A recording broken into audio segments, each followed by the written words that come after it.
नमस्कार दोस्तों, स्वागत है आप लोगों का अपने YouTube चैनल हिंदी साहित्य वाला पे। और आज की क्लास में हम लोग दोस्तों वर्णमाला संबंधी प्रश्न हल करेंगे। आपको बताना चाहेंगे दोस्तों कि इससे हम लोग पिछली क्लास में वर्णमाला पे विस्तृत चर्चा किए थे। हिंदी व्याकरण में दोस्तों पहला टॉपिक हम लोग शुरुआत किए हैं और जैसा कि निर्धारित किए थे कि पहले हम लोग उस टॉपिक पे चर्चा करेंगे अच्छे से विस्तृत रूप से, फिर उससे संबंधित प्रश्न हल करेंगे। तो हम लोग पिछली क्लास में वर्णमाला पे बहुत विस्तृत रूप से चर्चा कर चुके हैं और जो हमारे फ्रेंड्स अभी इस वीडियो को स्टार्ट किए हैं तो अगर उनको विस्तृत पढ़ना है तो दोस्तों बहुत ही शॉर्ट तरीके से, बहुत अच्छे ढंग से वहाँ पे इससे पहली वाली क्लास में वर्णमाला को बहुत अच्छे ढंग से पढ़ा दिए गए हैं। तो आप लोग वो वीडियो देख लीजिए, उसके बाद क्वेश्चन हल करेंगे तो बहुत ही मज़ा आएगा दोस्तों क्वेश्चन हल करेंगे में। और उसी से संबंधित हम लोग क्वेश्चन आगे हल करेंगे केवल वर्णमाला से संबंधित आज। तो चलिए दोस्तों आज की क्लास शुरुआत करते हैं वर्णमाला से संबंधित। तो सबसे पहला ही क्वेश्चन है दोस्तों कि सबसे पहला ही क्वेश्चन है कि भाषा की सबसे छोटी इकाई क्या है। तो दोस्तों हम लोग कल जब पढ़ रहे थे वर्णमाला तो शुरुआत में ही बात किए थे कि भाषा संस्कृत के भाष शब्द से बना है। भाष का अर्थ होता है बोलना और दोस्तों भाषा की सार्थक इकाई वाक्य है। और वाक्य की जो सबसे छोटी इकाई है वो उपवाक्य है और उपवाक्य की सबसे छोटी इकाई दोस्तों पदबंध था। और पदबंध की छोटी इकाई दोस्तों अक्षर, और फिर अक्षर की छोटी इकाई दोस्तों ध्वनि या वर्ण था। तो ये भाषा का एक क्रम था दोस्तों जिसमें सबसे पहले वाक्य आया, फिर उपवाक्य आया, फिर पदबंध आया, उसके बाद पद आया, उसके बाद पदबंध की छोटी इकाई अक्षर आई और फिर अक्षर की जो सबसे छोटी इकाई है वो ध्वनि या वर्ण थी। तो दोस्तों इस तरह इसमें आपका ऑप्शन नंबर डी सही हो जाएगा। ए का ऑप्शन नंबर डी सही वर्ण। अगला क्वेश्चन हम लोग देखेंगे। वर्णमाला कहते हैं और आगे दिया है दोस्तों 4 विकल्प, शब्द के समूह को, शब्द गणना को, वर्णों के संकल्प को और फिर वर्णों के व्यवस्थित समूह को। तो यहाँ पे दोस्तों हो जाएगा कि वर्णमाला कैसे कहते हैं। इसका हमने एक बहुत छोटा सा परिभाषा आप लोगों को लिखवाया था कि वर्णों के व्यवस्थित समूह को वर्णमाला कहते हैं। तो दोस्तों देख लीजिए इसमें ये 4 नंबर है। वर्णों के व्यवस्थित समूह को वर्णमाला कहते हैं। तो ऑप्शन नंबर यहाँ पे डी सही हो जाएगा क्वेश्चन नंबर 2 का। क्वेश्चन तीसरा देखेंगे और यहाँ पे दिया है कि निम्नलिखित में से कंठ्य ध्वनियाँ कौन सी है दोस्तों। तो कंठ्य ध्वनियाँ भी हम बताए थे दोस्तों कि कौन कौन सी है। तो यहाँ पे हो जाएगा क और ख। तो दोस्तों क और ख यहाँ पे आपका कंठ ध्वनियाँ हो जाएगा। तो यहाँ पे ऑप्शन नंबर ए सही हो जाएगा। बाकी सेकेंड नंबर ऑप्शन या रहा है, सी च जा है और फिर डी ट और ड़ा है। तो ये दोस्तों कंठ ध्वनियाँ नहीं है। चलिए आगे देखते हैं क्वेश्चन नंबर 4। और क्वेश्चन नंबर 4 है कि स्थान के आधार पर बताइए कि मूर्धन्य व्यंजन कौन से है दोस्तों। पूछा है दोस्तों कि मूर्धन्य व्यंजन कौन सा है और हम लोगों ने इस पर भी चर्चा किया था कि मूर्धन्य व्यंजन कौन सा है। तो आप लोग बताइए इसमें ऑप्शन कौन सा सही होगा दोस्तों क्वेश्चन नंबर 4 में। तो इसमें दोस्तों हो जाएगा आपका क्वेश्चन नंबर 4 में ऑप्शन नंबर डी ड और ढ। तो ऑप्शन नंबर यहाँ पे डी सही हो जाएगा, ड और ढ। आइए आगे देखते हैं अगला क्वेश्चन। निम्नलिखित में से अल्प प्राण कौन से है दोस्तों। और अल्प प्राण और महाप्राण को दोस्तों हम लोगों ने बहुत ही अच्छे से पढ़ा था कि अल्प प्राण किसे कहते हैं, महाप्राण किसे कहते हैं। तो आइए हम लोग देखते हैं अल्प प्राण। अल्प प्राण में दोस्तों होता है कि प्रत्येक वर्ग के प्रथम, तृतीय, पंचम व्यंजन अल्प प्राण कहलाते हैं दोस्तों। तो आइए इसमें देखते हैं कि कौन कौन से वो स्थान वाले सब वर्ण हैं। तो यहाँ पे हो जाएगा दोस्तों आपका ऑप्शन नंबर बी सही, क और ग। प्रथम और तृतीय दोस्तों है प और क और ग। तो ऑप्शन नंबर यहाँ पे बी सही हो जाएगा। अगला क्वेश्चन है, बाकी दोस्तों जो है वो अपने निर्धारित समय जो दिया है परिभाषा उसको पूर्ण नहीं कर रहे हैं तो इसलिए वो बाकी ऑप्शन गलत है। अगला हम लोग क्वेश्चन देखेंगे कि निम्नलिखित में से नसी के व्यंजन कौन सा है दोस्तों। तो यहाँ पे हो जाएगा आपका क्वेश्चन नंबर 6 का बी सही हो जाएगा। ज्ञा दोस्तों, नासिक व्यंजन ज्ञा है। अगला क्वेश्चन देखेंगे, क्वेश्चन नंबर 7 कि ए और आय वर्ण क्या कहलाते हैं। तो दोस्तों ये हो जाएगा आपका कंठ और तालव्य। तो ऑप्शन नंबर यहाँ पे डी सही हो जाएगा, ए और आय। अगला क्वेश्चन है कि हिंदी वर्णमाला में अयोगवाह वर्ण कौन से है। और इसका दोस्तों हम लोगों ने बहुत अच्छे से परिभाषित किया था कल की क्लास में, और आइए आज भी जान लेते हैं कि अयोगवाह क्या है। तो दोस्तों ऐसे वर्ण जिनमें स्वर एवं व्यंजन दोनों के गुण पाए जाते हैं, ऐसे वर्ण जिनमें स्वर और व्यंजन दोनों के गुण पाए जाते हैं उसे अयोगवाह कहते हैं दोस्तों। और इसमें हम लोग देखे थे कि हिंदी में अयोगवाह की संख्या 2 है दोस्तों, और हम कल बोले थे कि इसको याद कर लीजिए क्योंकि यहीं बस दोनों है, और वो है दोस्तों अंग और आ। तो ऑप्शन यहाँ पे डी सही हो जाएगा, 6 का ऑप्शन नंबर डी सही हो जाएगा, अंग और आ। यही दोनों शब्द है जो दोस्तों अयोगवाह है। तो यहाँ पे ज़्यादा हम लोग को इसमें याद करने की ज़रूरत नहीं है, जहाँ अयोगवाह दिखे वहाँ पे अंग और आ और दोनों पे टिक लगाना है दोस्तों। बहुत ही ये छोटा सा टॉपिक था दोस्तों, इस पर हम लोग सबसे लास्ट में टॉपिक पे बात भी किए थे। तो इस तरह से अयोगवाह क्वेश्चन नंबर 8 कंप्लीट हुआ। आगे हम लोग देखते हैं, निम्नलिखित में से बताइए कि किस शब्द में द्वित्व व्यंजन है। और दोस्तों ये क्वेश्चन हम लोग जैसे समाप्त किए थे कल टॉपिक, तो हम लोग चर्चा किए थे उस पर कि, और ये लगभग क्वेश्चन किए भी थे दोस्तों हम लोग। आइए आज भी हम देख लेते हैं कि निम्नलिखित में से बताइए कि किस शब्द में द्वित्व व्यंजन है। तो दोस्तों यहाँ पे हो जाएगा आपका ऑप्शन नंबर सी सही हो जाएगा, दिल्ली। दिल्ली दोस्तों सही हो जाएगा द्वित्व व्यंजन में। अगला क्वेश्चन हम लोग देखते हैं, श और हा कौन से व्यंजन कहलाते हैं दोस्तों। तो यहाँ पे हो जाएगा आपका ऑप्शन नंबर सी, संघर्षी। दोस्तों हम लोगों ने इसको पढ़ा भी था अच्छे से कि संघर्षी व्यंजन किसे कहते हैं या ऊष्म व्यंजन। तो यहाँ पे हो जाएंगे स दोस्तों। और इसको अगर हम परिभाषित करना चाहें तो आप लोग देख लीजिए कि संघर्षी व्यंजन होता क्या है दोस्तों। ये तो जिन व्यंजनों के उच्चारण में दोस्तों यही था कि जिन व्यंजनों के उच्चारण में हवा मुख से घर्षण या रगड़ती हुई महसूस हो उसे स्पर्श व्यंजन कहते हैं। और जिसमें उदाहरण आप लोग के सामने है दोस्तों, ऑप्शन नंबर सी। अगला क्वेश्चन हम लोग देखेंगे, निम्नलिखित में से बताइए कि नवीन विकसित ध्वनियाँ कौन सी है। तो यहाँ पे हो जाएगा आपका ख और ग। तो ऑप्शन नंबर यहाँ पे ए सही हो जाएगा दोस्तों। अगला क्वेश्चन देखेंगे, निम्नलिखित में से कौन सा घोष वर्ण है। और दोस्तों हम लोगों ने कल की क्लास में घोष और घोष वर्ण बहुत अच्छे से देखे थे। तो चलिए इस पे हम लोग बात करते हैं कि घोष किसे कहते हैं। तो घोष वर्ण दोस्तों जिसमें प्रत्येक वर्ग के तृतीय, चतुर्थ एवं पंचम व्यंजन घोष व्यंजन कहलाते हैं दोस्तों, या घोष वर्ण है दोस्तों।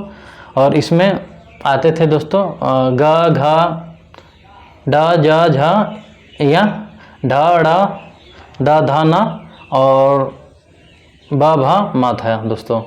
तो ये हो जाएगा घोष वर्ण दोस्तों। तो यहाँ पे देख लीजिए उसमें से कौन सा ऑप्शन होगा। तो ऑप्शन नंबर यहाँ पे सी सही हो जाएगा दोस्तों, माँ। तो ऑप्शन नंबर यहाँ पे सी सही है।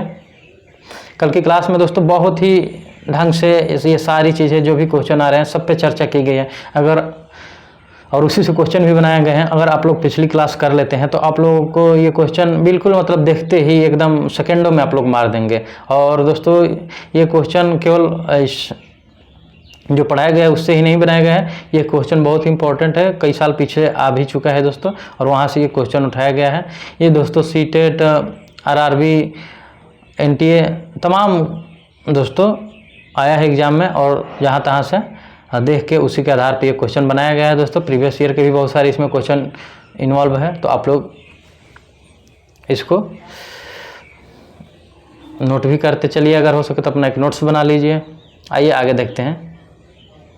अगला क्वेश्चन है कि कौन सा अमानक वर्ण है। और दोस्तों अमानक वर्ण किसे कहते हैं, इससे पहले हम लोग देखेंगे। तो अमानक वर्ण होगा दोस्तों वो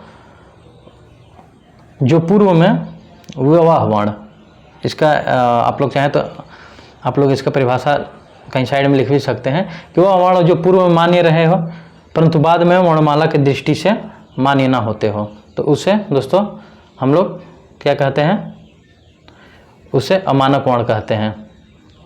तो इसमें अमानक वर्ण कौन सा है दोस्तों, तो माँ है। तो ऑप्शन नंबर सी सही हो जाएगा यहाँ पे। अगला क्वेश्चन देखेंगे और अगला क्वेश्चन है कि क ग ज फ ध्वनियाँ किसकी है दोस्तों? तो ये अरबी फारसी की है दोस्तों। तो ऑप्शन नंबर यहाँ पे बी सही हो जाएगा, अरबी फारसी की दोस्तों। अगला क्वेश्चन है कि हिंदी में मूलतः वर्णों की संख्या कितनी है दोस्तों? तो ये तो दोस्तों बिल्कुल आसान था, आप लोगों को बताए भी थे। तो दोस्तों 52 होती है। तो ऑप्शन नंबर यहाँ पे सी सही हो जाएगा। अगला क्वेश्चन है कि छ ध्वनि किसके अंतर्गत आती है? कछा ध्वनि किसके अंतर्गत आती है दोस्तों? तो ये हो जाएगा आपका संयुक्त वर्ण दोस्तों। तो ऑप्शन नंबर इसका सी सही हो जाएगा, संयुक्त वर्ण।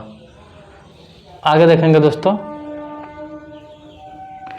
हिंदी शब्दकोश के कक्षा का क्रम किस वर्ण के बाद आता है दोस्तों? तो ये हो जाएगा ऑप्शन नंबर ए, क के से बाद। तो ऑप्शन नंबर यहाँ पे ए सही हो जाएगा। अगला क्वेश्चन हम लोग देखेंगे। अगर अगला क्वेश्चन है कि ज्ञ वर्ण किस वर्णों के संयोग से बना है? तो यहाँ पे हो जाएगा दोस्तों ऑप्शन नंबर बी सही हो जाएगा, आधा ज प्लस ज्ञ दोस्तों। अगर इसका संध करेंगे तो ज्ञ होगा दोस्तों। तो ऑप्शन नंबर यहाँ पे बी सही हो जाएगा। अगला क्वेश्चन है कि अघोष वर्ण कौन सा है दोस्तों? अघोष वर्ण के बारे में भी हम लोग कल बात किए थे कि अघोष वर्ण वर्णमाला हिंदी के स्पर्श व्यंजन के प्रत्येक वर्ण क, ट, च, क सीक्वेंस से पढ़ते हैं दोस्तों। क, च, ट, त, प के प्रथम एवं द्वितीय व्यंजन अघोष वर्ण कहलाते हैं, जिसमें क, ख, च, झ, ट, ठ, त, थ, प और फ, ये दोस्तों। तो इसमें हो जाएगा आपका ऑप्शन नंबर डी में हो जाएगा, सॉरी दोस्तों, ऑप्शन नंबर 19 का डी सही हो जाएगा, स। तो ऑप्शन नंबर डी सही हो जाएगा यहाँ पे 19 का। अगला देखेंगे और अगला क्वेश्चन है कि घ का उच्चारण स्थान कौन सा है दोस्तों? इसका हम एक ट्रिक भी बताए थे दोस्तों कल कि बोल के देख लीजिए। अगर चीज़ें समझ नहीं आ रही है दोस्तों तो हम लोग इसको बोल के देख सकते हैं। तो इसका देखिए, जैसे घ दोस्तों कंठ से ये उच्चारण हो रहा है इसका। तो यहाँ पे ऑप्शन नंबर बी सही हो जाएगा इसका दोस्तों। ये हम इसलिए बोल रहे हैं कि दोस्तों इसको अगर कभी कभी क्या होता है कि एग्जैक्ट परीक्षा टाइम हमें याद नहीं आ रहा है तो हम लोग इसको एक्सपेरिमेंट कर सकते हैं बोल के, जैसे गेस मारते हैं। तो गेस मारने से अच्छा है दोस्तों कि वो गेस हम लोग एक बार प्रैक्टिकली करके देख लें, शायद सही हो जाए। तो दोस्तों इसलिए एक बार बोल के उच्चारण करके खुद से देख लेते हैं। अगला क्वेश्चन है दोस्तों 21 नंबर, इनमें संयुक्त व्यंजन कौन सा है? और आगे दिया है दोस्तों ऑप्शन 4 ऑप्शन दिया है। तो चलिए हम लोग देखते हैं संयुक्त व्यंजन कौन सा है। तो यहाँ पे हो जाएगा आपका ज्ञ, ऑप्शन नंबर बी सही हो जाएगा, संयुक्त व्यंजन दोस्तों। चलिए आगे हम लोग देखते हैं अगला, निम्नलिखित में से कौन सा वर्ण उच्चारण की दृष्टि से दंत्य नहीं है? तो इसका हो जाएगा दोस्तों ऑप्शन नंबर डी सही, कि जिसका उच्चारण हो दोस्तों तो दंत्य नहीं है, जैसे त, थ, त, द, न। तो ये दोस्तों जो आप लोग बोल के भी ट्राई कर लीजिए। तो देखिए दांत से स्पर्श हो रहा है इसमें, लेकिन ट बोलेंगे तो दोस्तों स्पर्श नहीं हो रहा है, तो दंत्य ट नहीं है। अगला देखेंगे हम लोग। अगला क्वेश्चन है, जिन शब्दों के अंत में अ आता है उन्हें क्या कहते हैं दोस्तों? और इस पर कल चर्चा हुई थी दोस्तों कि उसे क्या कहते हैं। तो उसे अकारांत कहते हैं दोस्तों, अकारांत। तो ऑप्शन नंबर यहाँ पे डी सही हो जाएगा। अगला क्वेश्चन देखेंगे, छ वर्ण किसके योग से बना है दोस्तों? तो क और श, मूर्धन्य स दोस्तों। तो ऑप्शन नंबर श, तो इसको ऑप्शन नंबर ए सही हो जाएगा दोस्तों। 3 दोस्तों सा होता है, एक तलाव्य सा, मूर्धन्य सा और दंत्य सा। और बोलने का तीनों का तरीका दोस्तों अलग होता है। मूर्धन्य को मूर्धा से बोला जाता है, और जो तलाव्य होता है दोस्तों वो तालु से स्पर्श होके, और जो दंत्य सा होता है वो दांत से स्पर्श होके। तो दोस्तों तीनों समय अलग अलग डिफरेंट है दोस्तों, इस बात को हम लोग को ध्यान देना चाहिए। तो यहाँ पे ऑप्शन नंबर ए सही हो जाएगा। आइए अगला देखते हैं। और अगला हो जाएगा क्वेश्चन, हिंदी वर्णमाला में स्वरों की कुल संख्या कितनी है? तो यहाँ पे हो जाएगा दोस्तों 11। तो ऑप्शन नंबर यहाँ पे बी सही हो जाएगा कि हिंदी वर्णमाला में स्वरों की कुल संख्या कितनी है? 11। तो ये हो जाएगा दोस्तों ऑप्शन नंबर बी। अगला देख लेते हैं, निम्नलिखित में से कौन स्वर नहीं है? तो यहाँ पे हो जाएगा दोस्तों आपका ऑप्शन नंबर ए सही, सॉरी दोस्तों ऑप्शन नंबर डी सही हो जाएगा, ज्ञ। बाकी अ उ ए ये स्वर है दोस्तों, तो ऑप्शन नंबर डी सही हो जाएगा। अगला क्वेश्चन देखेंगे, निम्नलिखित में से कौन टी वर्ग नहीं है दोस्तों? यहाँ पे पूछ रहे हैं कि कौन सा ट वर्ग, सॉरी टी बोल रहे हैं दोस्तों, ट वर्ग नहीं है दोस्तों। तो कौन सा ट वर्ग में नहीं आता है दोस्तों? तो आइए हम लोग देख लेते हैं, ट ठ ड ढ अड़ और घ नहीं आता है दोस्तों। तो ऑप्शन नंबर यहाँ पे डी सही हो जाएगा। अगला क्वेश्चन है, हिंदी वर्णमाला में व्यंजनों की संख्या है दोस्तों, तो आप लोग बता दीजिए कितना होती है दोस्तों। तो यहाँ पे सी दोस्तों, ऑप्शन नंबर सी सही हो जाएगा, 33। अगला क्वेश्चन है, निम्नलिखित में से कौन सा पक्ष स्वर है दोस्तों? तो पक्ष स्वर किसे कहते हैं दोस्तों? आइए इस पर बात कर रहे हैं। तो जिन स्वरों के उच्चारण में जीभ का पक्ष भाग काम करता है, जैसे आ उ, आ छोटा ऊ बड़ा ओ औ और अं, तो इसमें दोस्तों कौन सा है? तो इसमें हो जाएगा आपका आ। तो ऑप्शन नंबर यहाँ पे ए सही हो जाएगा, 29 का ऑप्शन नंबर ए आ। निम्नलिखित में कौन सा योगवाह है दोस्तों? तो यहाँ पे हो जाएगा आपका 30 का ऑप्शन नंबर ए सही, विसर्ग। तो ऑप्शन नंबर ए सही हो जाएगा। अगला क्वेश्चन है कि छ ध्वनि का उच्चारण स्थान है दोस्तों, तो क्या है इसका? आइए देख लेते हैं हम लोग। तो इसमें हो जाएगा तलव्य, और बोल के भी देख लीजिए दोस्तों, छ, तो दोस्तों तलव्य है। अगला हो जाएगा, निम्नलिखित में से कौन एक संयुक्त व्यंजन नहीं है? तो यहाँ पे हो जाएगा आपका, पूछ रहा है कौन सा संयुक्त व्यंजन नहीं है, तो यहाँ पे हो जाएगा आपका ऑप्शन नंबर बी सही हो जाएगा, मूर्धन्य स दोस्तों। अगला हो जाएगा, तलव्य व्यंजन है दोस्तों, और ऑप्शन 4 दिया है, तो यहाँ पे हो जाएगा च छ ज झ, ये हो जाएगा आपका तलव्य व्यंजन दोस्तों। तो ऑप्शन नंबर यहाँ पे ए सही हो जाएगा, 33 का ऑप्शन नंबर ए सही हो जाएगा। बाकी दोस्तों है जो दंत्य है, उष्ठ है और ठा जो है दोस्तों, तो ये अलग अलग तीनों है। बाकी तलव्य जो है ऑप्शन नंबर ए सही है, च छ ज झ। अगला देखेंगे, य र ल व किस वर्ग के व्यंजन है दोस्तों? तो ये दोस्तों ऑप्शन नंबर यहाँ पे सी सही हो जाएगा, 34 का, और इसका अंतस्थ, तो दोस्तों ये हो जाएगा आपका ऑप्शन नंबर सी सही। और इसमें बस ये 4 ही होते हैं दोस्तों, य र ल व, तो ये याद कर लीजिए। और कल भी बात हुई थी इस पर कि ये बहुत ज़्यादातर पूछता है दोस्तों किसी भी क्वेश्चन पेपर में, तो क्वेश्चन पेपर के नज़र से बहुत इंपॉर्टेंट क्वेश्चन है। अगला है कि अनुनासिक का संबंध होता है दोस्तों, तो हम लोग इस पर देख लेते हैं। नाक और मुंह से दोस्तों अनुनासिक का संबंध नाक और मुंह से होता है। आप लोग चाहे तो नोट भी कर लीजिए, ये सीधे सीधे एक पॉइंट पूछ भी सकता है। अगला क्वेश्चन देखेंगे, अनुनासिक व्यंजन कौन से होते हैं? तो इसमें हो जाएगा आपका वर्ग के पंचमाक्षर दोस्तों, तो ऑप्शन नंबर यहाँ पे डी सही हो जाएगा। क्वेश्चन है कि अनुनासिक व्यंजन कौन से होते हैं? तो वर्ग के पंचमाक्षर दोस्तों, तो ऑप्शन नंबर यहाँ पे डी सही हो जाएगा। अगला है कि हिंदी वर्णमाला में स्वरों की संख्या है, तो यहाँ पे हो जाएगा आपका, आप लोग भी जानते हैं कितने हैं दोस्तों, 11, तो ऑप्शन नंबर यहाँ पे सी सही हो जाएगा। यही क्वेश्चन हम लोग ऊपर भी हल किए थे। अगला क्वेश्चन है कि कंठोष्ठ ध्वनि का उदाहरण है, तो इसमें से कौन सा है दोस्तों? चलिए देख लेते हैं। तो यहाँ पे हो जाएगा आपका ऑप्शन नंबर ए सही हो जाएगा, और बोल के देख लीजिए दोस्तों, और, तो ऑप्शन नंबर ए सही हो जाएगा। अगला क्वेश्चन हम लोग देख लेंगे, क्वेश्चन नंबर 39 कि भाषा निर्माण की इकाइयों का सही अनुक्रम है, तो यहाँ पे हो जाएगा आपका भाषा निर्माण की इकाइयों का सही अनुक्रम है दोस्तों। तो आइए हम लोग देख लेते हैं क्या है। तो यहाँ पे हो जाएगा ऑप्शन नंबर डी, ध्वनि, शब्द, पद और वाक्य, तो ऑप्शन नंबर डी सही हो जाएगा दोस्तों। तो इस तरह और एक क्वेश्चन लास्ट बचा है दोस्तों, और ये है कि प्रत्यय के आधार पर ल किस प्रकार की ध्वनि है? तो आइए इसको हम लोग देख लेते हैं। और यहाँ पे हो जाएगा आपका